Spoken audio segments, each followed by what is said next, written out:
ఈ 83-33 అనేది అధిక దిగుబడినిచ్చే రకం.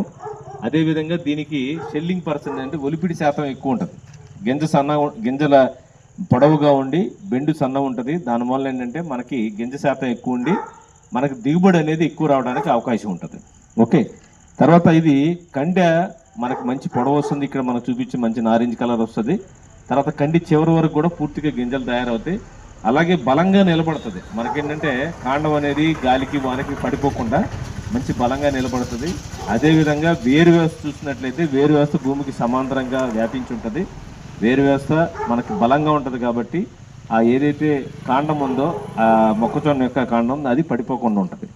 తర్వాత ఇది ముఖ్యంగా ఏంటంటే ఎండు తెగులు తట్టుకుంటుంది. రైతులకి ఏంటంటే మనకి వీడియోలు తీమాకే బాబు, వీడియోలు దిగు. సో మనకేంటంటే ఇది వస్తుంది, దానికి తగ్గట్టు దిగుబడి వస్తుంది. మనకి చౌడు నెలలో 20-25 క్వింటాల మించి రాదు.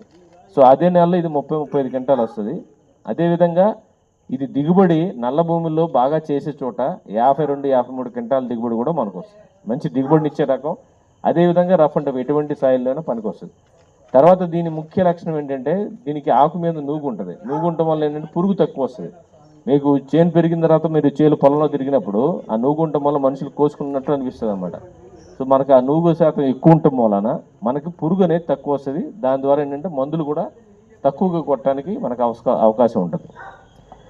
సో ఇది ఆరిమండ గ్రామం అని మనకి గుంటూరు జిల్లాలోనే, ఇది ఎక్కడంటే ఇది పొన్నూరు దగ్గర ఆరిమండ గ్రామంలో 50 క్వింటాలు 51 క్వింటాలు పర్ ఎకరానికి వచ్చింది. అంటే 3 ఎకరాల్లో ఈయనకి 154 క్వింటాలు వచ్చింది.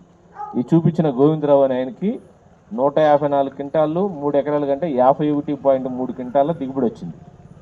సో ఇదేంటంటే మనకు మంచి నేల, ఆ రైతు కూడా బాగా చేస్తాడు. సో ఈ రిలాక్స్ అనే విత్తనానికి ఏంటంటే ఎటువంటి నేలకైనా పనికి వస్తుంది. నేల స్వభావాన్ని బట్టి దిగుబడి వస్తుంది. ఈయనకి ఏంటంటే నారేం టైంలో గడ్డి మందు కొట్టడం, పురుగు మందు కొట్టడం ఇవన్నీ చేయటం వలన మంచి దిగుబడి వచ్చింది. ఈ రిలాక్స్ తిరగడానికి అవదు. మరీ ఒత్తు పెడితే ఏమవుతుందంటే కండి సైజు చిన్నగా అయిపోయి మనకి కండి సరిగ్గా రాదు. మనకి దిగుబడి రావాలి, మంచిగా రావాలంటే వరుసకి 22 అంగుళాల నుంచి 24 కంపల్సరీ ఉంటే మనకి గాది బాగా తోలుతుంది. ఇది కండి సైజు వస్తుంది. కండి సైజు రాదు. సో మనకు విత్తనాలు కూడా ఎక్కువ అవుతాయి. దానివల్ల ఎరువులు ఖర్చు ఎక్కువ అవుతుంది. మళ్ళీ పడిపోతూ ఉంటాయి. మనం ఏదైనా తగిలింది అనుకోండి